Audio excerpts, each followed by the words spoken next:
bases from the Cold War era. These secret weapons have been abandoned for decades, hidden deep within the mountains of Armenia. Both locations were some of the first space bases developed in history, and their discoveries altered history as we know it. And the second location required us to get special permission from the government to visit. So what were they doing here that had to be kept secret from the world? And why was it so important? And did these bases truly alter reality as we know it?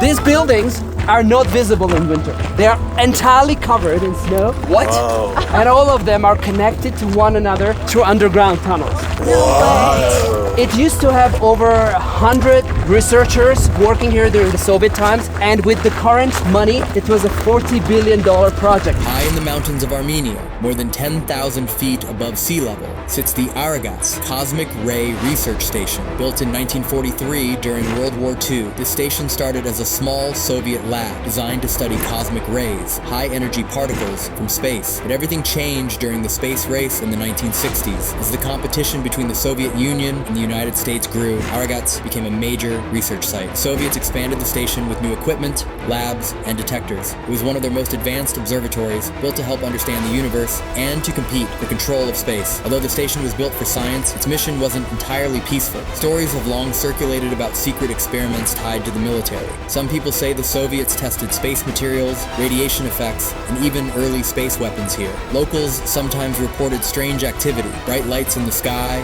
mysterious trucks, and scientists who didn't stay long. During the Cold War, Aragats was a key piece of the Soviet strategy to beat the West in space and science. It wasn't just about research, it was about power. Today, the station still operates, mostly studying cosmic radiation and solar activity, but its past is still surrounded by mystery. Was it just a science base or something more? A Cold War relic, a celestial battleground, a scientific enigma, Aragats remains a mountain shrouded not only in clouds, but in secrets. But you know, everything has been digitalized, satellites, the purpose has gone down because the machineries they used here are giant and now they're just microchips, you know? So now there are just 3 people staying here, like a very mysterious place. I once have been underground into this chambers, but they don't want people to go in there. Now, was the purpose of this base purely scientific research? Scientific, purely scientific. There has been some conspiracy theories about, you know, Soviet Union in the Cold War trying to compete about things, but it has been scientific.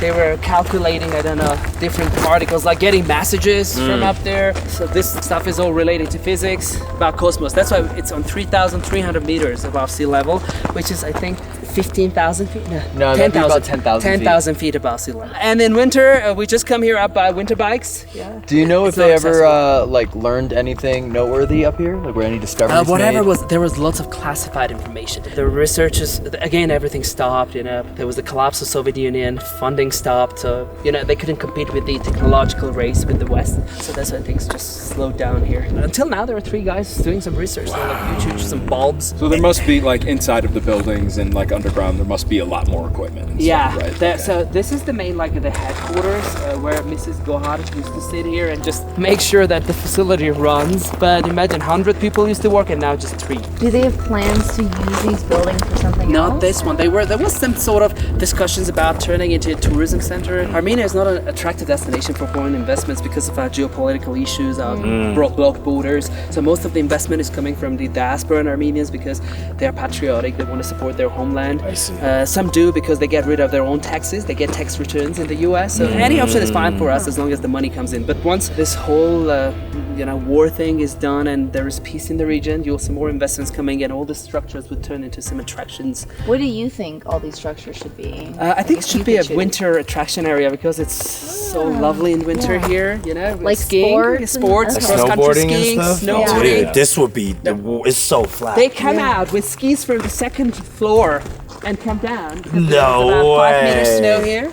5 meters? Yeah, 5 meters snow. It goes up all the way to the bottom of the second window. From there, they open it with skis. They come down. And in summer, July, it's all flowers. It's a carpet of flowers. Amazing. And until like a month ago, there were still icebergs here. Forever and always, exploring or even just walking around abandoned locations like this that had like significant impact and importance throughout history will forever and always be my favorite thing to do. To like know that they spent modern day $40 billion equivalent to build this place in probably a space race, research race, nuclear science race, whatever it might be, scientific efforts. People dedicated their lives here to learn and unlock more information about the universe is such a fascinating thing. And then to know that in like 30 years, 40 years, the progression of humanity made this null and void. Makes you wonder, like those same chips he's talking about in 30, 40 years, what will make that null and void? And it's just cool to like always try and like look around here and visualize what may have been happening and the people that worked here. It's just always a really unique, cool experience. I feel like it makes history come alive. It's more than just like books and things and pictures, and you actually get to like see it, touch it, feel it, breathe it.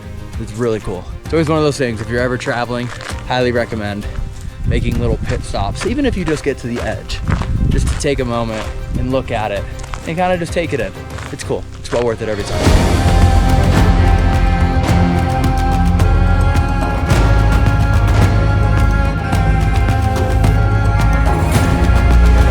The bureaucracy starts. Now we say we have to drive from here. This is the place where he had to pull a bunch of permits for us to visit and for us to film. So he's probably going in now to work on that and make sure we're good to go.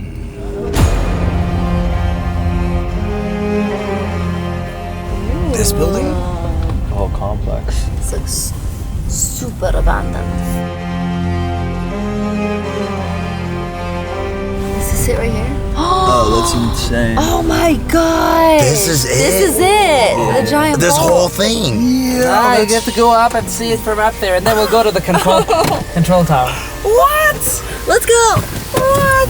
Between 1975 and 1985, the Soviet Union built one of its largest and most ambitious scientific structures in the Armenian mountains, the Haruni Mirror Radio Telescope, named after its designer, physicist Paris Haruni. It was created to explore the universe by detecting radio signals and light from distant stars and galaxies. At the time, it was one of the most advanced telescopes in the USSR. The telescope's most impressive feature was its 54-meter-wide fixed mirror, made from aluminum panels shaped with incredible precision, paired with a movable secondary mirror. This allowed it to capture both radio waves and optical light at once, a very rare and advanced feature for the 1980s. It was also partly carved into a mountain, which helped block outside interference and gave it more stability. In 1986, within minutes of being activated, the Haruni telescope detected a radio burst from Eta Geminorum, a red giant star located hundreds of light years away. This event confirmed how extremely sensitive the telescope was, able to pick up weak signals from deep space almost instantly. Over time,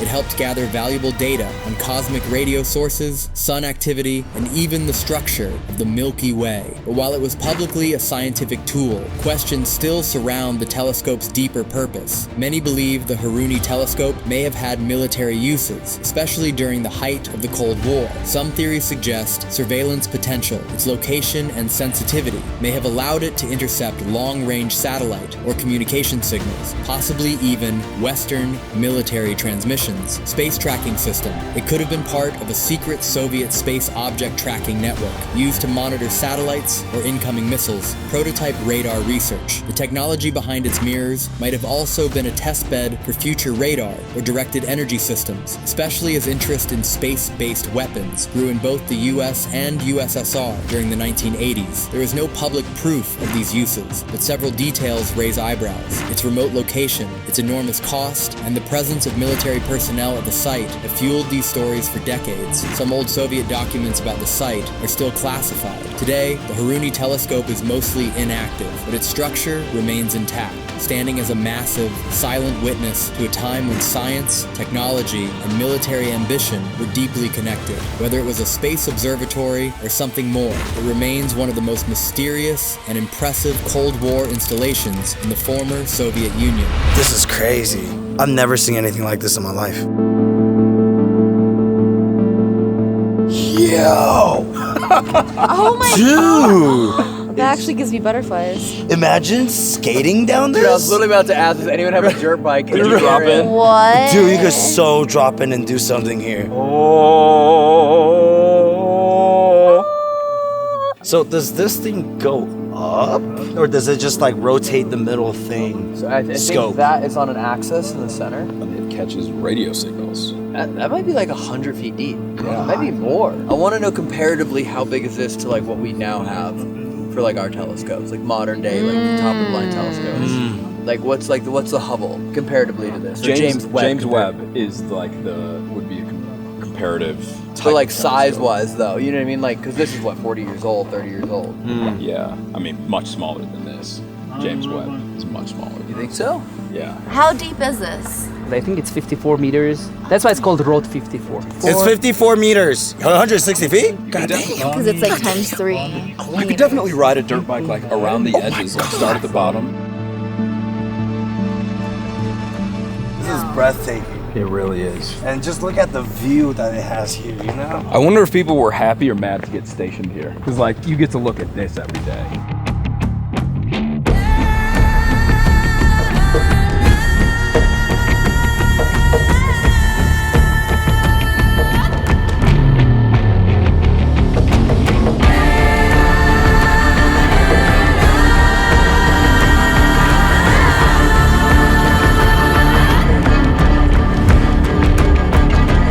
So HYAK just said that it will take $25 million just to restore it and repair this entire thing. The middle section. Oh, just the middle section. Just the middle. What? But could it work? It would be a functioning radio It could telescope? be. It could be. How does this compare to like the James Webb, which is also a radio telescope? See, the hard thing is that they found the right location, it's high altitude. Now the whole extra part is the technology of this thing. How good is this stuff in the middle? So if they put a proper, like a high-tech, I don't know, some big companies produce stuff in the center here, they could just relaunch it. So they could actually just rip this whole thing out in the middle. They refurbish it. And just with They don't new need to just take technology. everything out. And then the Imagine dish this would still thing be- has caught a blast of a red giant. I think I read that it caught something like right after it turned on. Yeah. There was some discovery Some that it made discovery. immediately. A famous Armenian astrophysicist, his name is Baris Heruni. So he's the one who had a dream to have this kind of huge world-famous center to reach out to the further parts of our galaxy. And he passed away, so lots of his work was just left on papers. Yeah. And now it requires, again, a lot of investments just to continue what he had done. So should people keep used it to think going. that he's crazy, but he was a really very intelligent person, and he was into astrophysics. That's incredible. So how long did this actually operate Since for? 2012, it has not been doing anything. Okay, so it opened in 1986. 86, I think. The construction started from the 1970s. 70s. And then it moved all the way. So from 80s, actively, it was already working. 80s, so 85, 86 till the 90s, to the collapse of Soviet Union. Oh, and that's when, and then it got way more expensive because the to fundings were not maintain. coming. Yeah. So Okay. Collapse of the USSR happened in the 90s. The conflict with Azerbaijan. all these things. So there was an Also in the earthquake in 1988, Yeah. which also did some sort of damage. And then it was the collapse of Soviet Union, so all the fundings which used to come from the headquarters from Moscow stopped. And then with the local fundings from different maybe donations, etc., it revived and it started to work for a while. And then there was a big technical issue which happened later, which I exactly don't know, which by I think 2012 it stopped running. There is a program to restore it, but they are looking for a donor to pay for the whole thing because the facility is big. There's lots of things done here. Why don't you just continue doing this? This is my personal opinion, but I was thinking that if they could somehow outsource this place to some international company and they would just bring their investments and do this thing, this could be a solution, but I don't know. Maybe they have some internal negotiations about this place. I wonder what's the price from the government if somebody wanted to buy this, like the location and like the That's infrastructure another that thing is to here. negotiate already. Would they lease or would they buy or would they just give it for free so that just come and research and just give the grant to Armenian government that's in Armenia from Armenia because we need promotion for our Yeah, country, so of course. Come do science in Armenia. I'm sure the government is thinking about how to do that. They have more connections, more interactions with the international scientific Diplomacy world, and everything, yeah. diplomacy, etc. So they just have to have the competent people in the right department to be able to achieve a success when it comes to the restoration of this place. That makes sense. This place is cool. Ganel is offering after this trip to pass by his house because he wants to treat all of you his homemade Armenian traditional vodka. It's the end of the trip, so you can try it. It's a normal thing. And he's saying he has a beautiful view towards the valley. So Awesome, thank you. now let's go to the control station. That's another interesting abandoned urbex thing.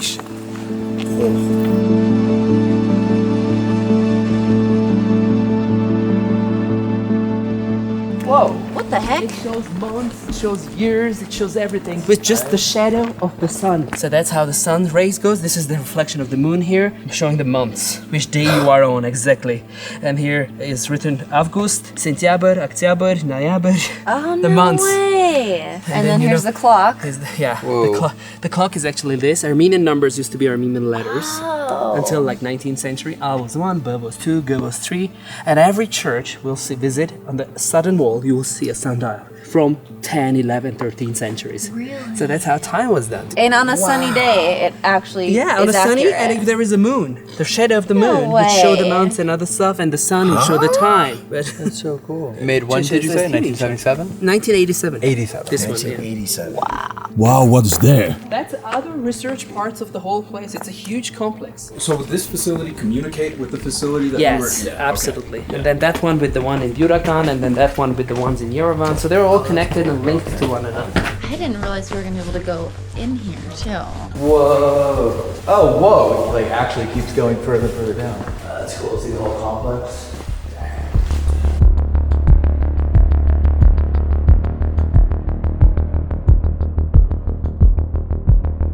Watch your head, guys. Watch your head. Whoa, this is so disorienting with all the lights. I'm not gonna lie, the intrusive thought of me wants to just slide down. Look at this! Whoa. Cherry, no. No, Cherry. Cherry, keep it intrusive, not extrusive. Cherry, remember Algeria? I don't remember Algeria. You hit your balls very bad. Oh, little Jerry's not coming up. I will hit my Oh yeah, you tried to slide down like the escalator there. Crazy. Well, didn't think we were going underground today. So you think darkness is your hour? Bane, come on. Oh, sorry. Oh, there you are. You need to come up here. So this is one of the arms of the receiver. I see the light. Oh, we're in it. Oh, we're literally inside this thing. What? We're at the B place. We're at one of the poles. Yeah, earlier we were wondering if we could get out through here, and as it turns out, yeah. Can I climb it up there? No. You could definitely climb that. Oh yeah, there's a ladder system on the inside right there. Oh yeah, there's a ladder system right there. It's insane that this can take pictures of space. It's not actually taking pictures of space. It's getting radio signals from space, and it can use those to like build an image. Got it. Yeah. It literally constructs images out of radio signals. Yeah, that's how James Webb works. Got it. Okay. Yeah, radio telescope. Got it. It's not an So actual. It's not an not- actual lens on a camera. Exactly. It's not visible light. So it's information, and then they use that information to reconstruct it. Yes. But I would imagine something like James Webb has to be merging it with beyond radio, right? It's got to be merging it with other types of information. Infrared. is Yeah, what because we're- like if you look at an image, like you can basically just look at data and see like the histogram of the yeah. image within it, and then you can kind of comprise what the image is. Yeah. If you can read a histogram. Exactly. Crazy. We're coming. Yeah, you are. Yeah, take the go. You go. Take the camera. Go. So cool to climb that. Exactly. It's so easy too. You see the whole route. Day one, not even day one, 6 hours into Armenia, can't break all the rules yet. This is so much fun. Yeah, this is wild to see. This is what I did as a kid. All right, All right. off to the next section. You can already see the machine right in the middle of this. Smells abandoned. Imagine all of this could be just one button or one tablet now these days. Oh my god, this looks fake. Oh, that's so sick. What? Oh.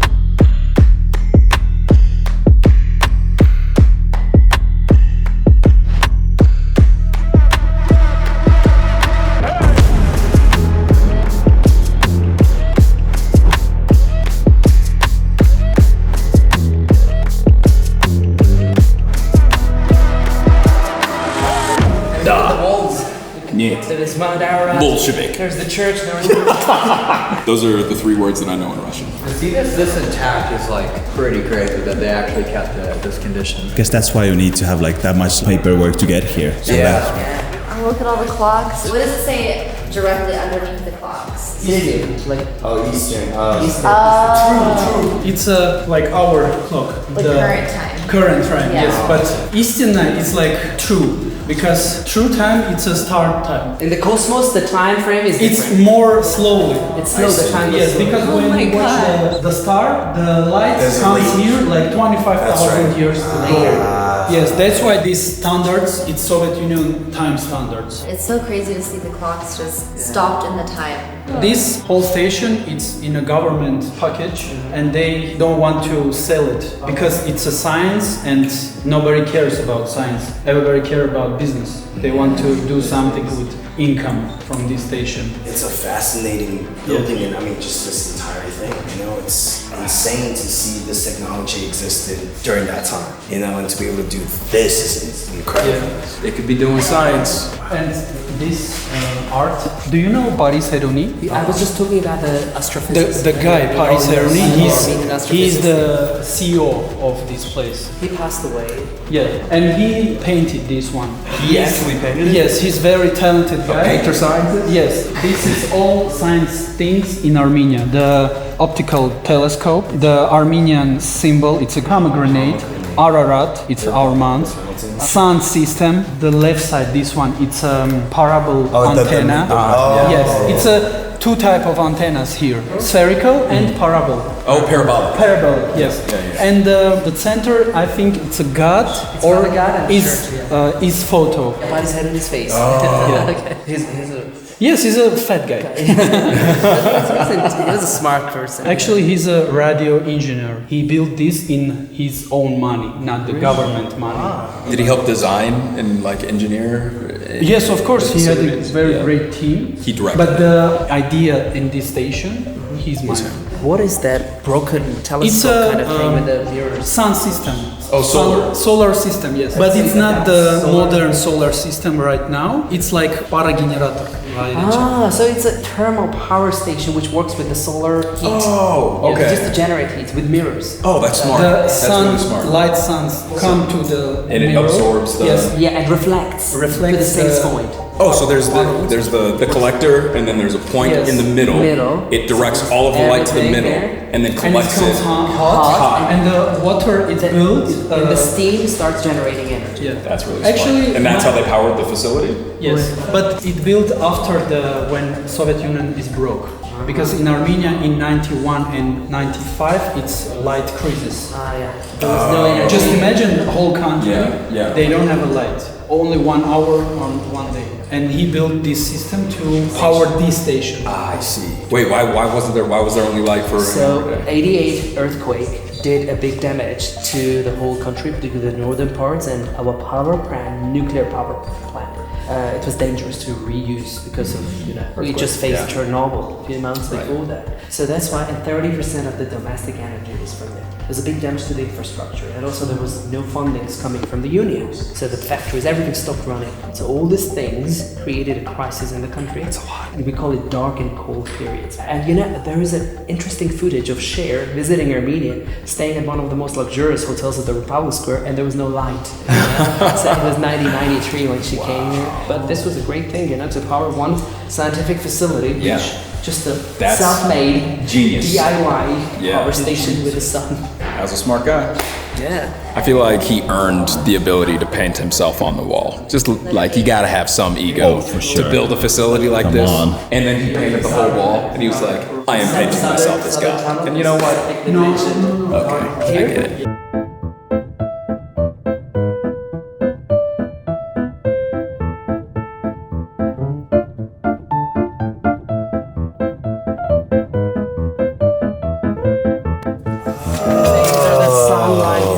Is this where they like generate the pictures for all the signals that they get from the dish? What?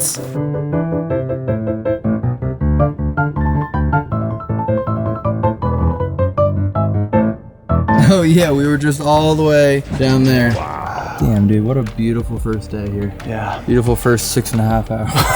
What's cool is that we're still only like 40 minutes from Yerevan. Yeah. So we're gonna make it back to the capital city like with plenty of time tonight to keep exploring. So this is like a nice destination to come for like a trip. Day trip. Yeah, not even the half. I mean, let me take it Yerevan in general. Like if you yeah. come 40 minutes here, that's a 1 day trip. You go back, you can spend whole day there, and then there's more stuff. And they're building that hotel over there. They're developing. All right, before we leave, I want to show you guys what's behind there because I've already seen it on drone. It's really cool. Okay. I'm excited. Let's go there and Let's find out.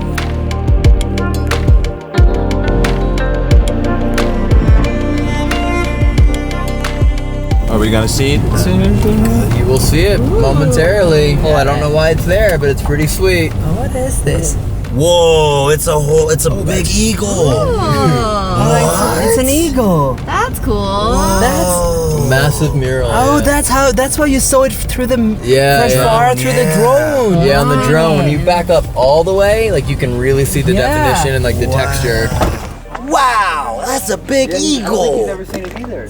None of them had ever seen it. You discover something the locals didn't know. Yeah, that's why I literally fly to scout and like find things. It's massive. We were wondering how did they paint it, and we were just wondering with Gunnel that maybe they just put a scaffolding and went up there. Instead, they just made separate pieces and just went up and put it there. It's so simple to think about. Yeah, you paint it on flat ground and then reassemble it. And then reassemble it one. It's easier to go up and put them up instead of just putting scaffolding.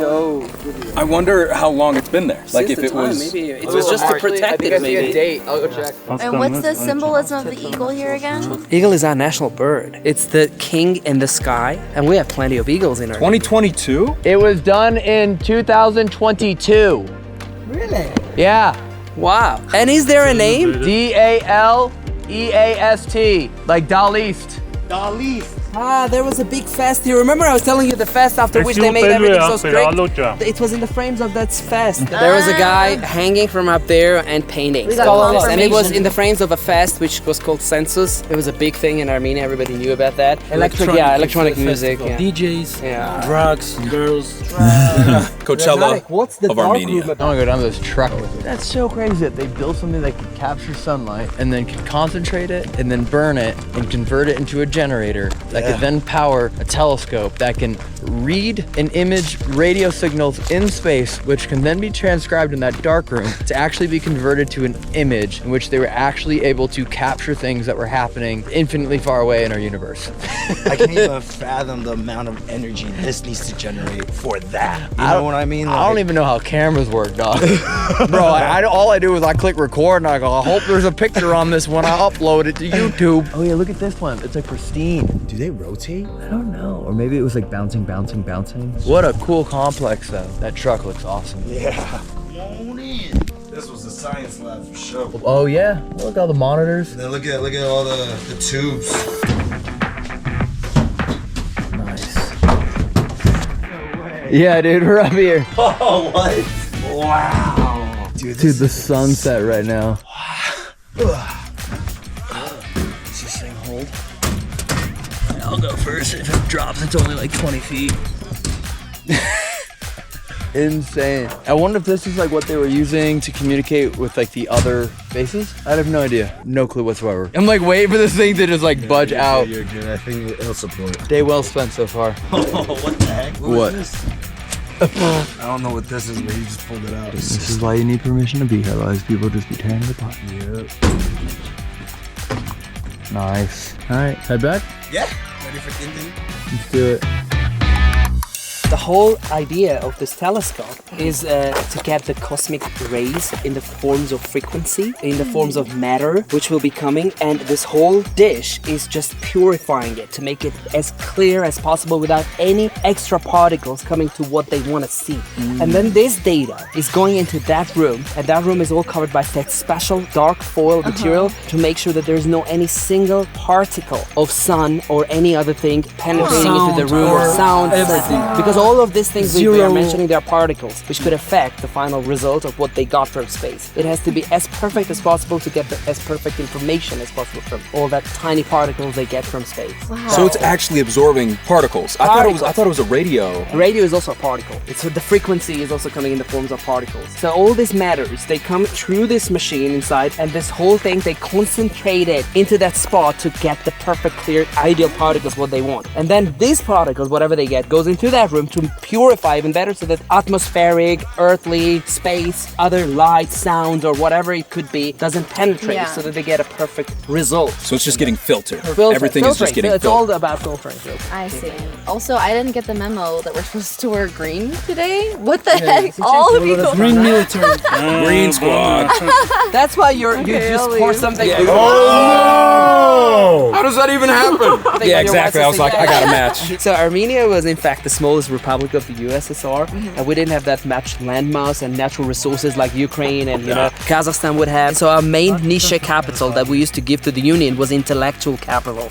So supercomputers, high tech, this kind of stuff was here because the stuff was already there. Highly educated society, all the engineers and scientists were here. So that's how we were giving our share to the Union. That makes sense. And that's why we have all this remains of this research stations in the country. Also makes sense why the diaspora is like, can go anywhere because it's like highly educated, very intelligent It's very people. attractive. They offer them like $1 million salary and everybody goes to Canada. So on the skilled workers program. So. That makes sense. It's all coming together. All right. This looks like the worst Six Flags roller coaster I've ever seen. This could be a great roller coaster. It's almost like the Alpine slides. Yeah. Like the Andorra Alpine slide, it's just going around and around and around and around and around. Oh, he's going up. We're following him, right? Yes. Think you went this way.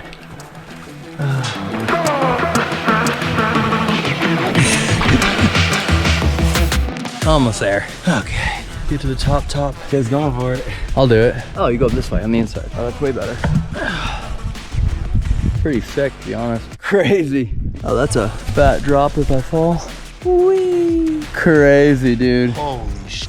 Yeah, I love the fact that we're already climbing. Oh, this thing shakes. This thing's got a little wiggle in it. Oh boy. I put a TFIL sticker on it. Nice. The kid's on the outside already? Yeah. He's on the side.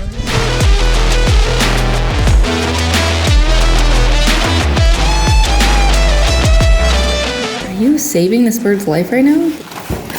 Shoot. Come on. Oh, you're so close. You're so close. It's okay. You got this, Jay. Snatch him. You got him?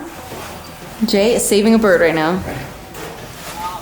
Yeah! Oh my gosh! He does it all. The kittens love him. The puppies love him. He saves birds. I love him right back. How is it up there? Pretty cool. Do you see this kid? Look at the kid. What? Oh God. Marty! Now Marty's climbing. Look what we started, dude. Oh my god! Marty's climbing like the fire escape style, all the way up. There's Marty, right there. Hi, Marty. Hi. You can't tell me I can climb this. This is fun. I get to climb things, I'm happy. I'm always happy, boy. This is so cool.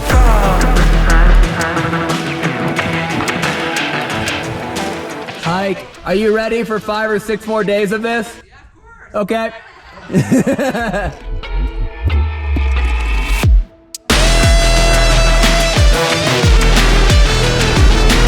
This is insane! Woo! You! Yahoo! Whoa. Echo! I hope everything went smooth and super fun. And after this, we are going to Ganel. And there's no problem. You can wash your hands there with vodka. Natural disinfection. So let's get going so that you can see at least something.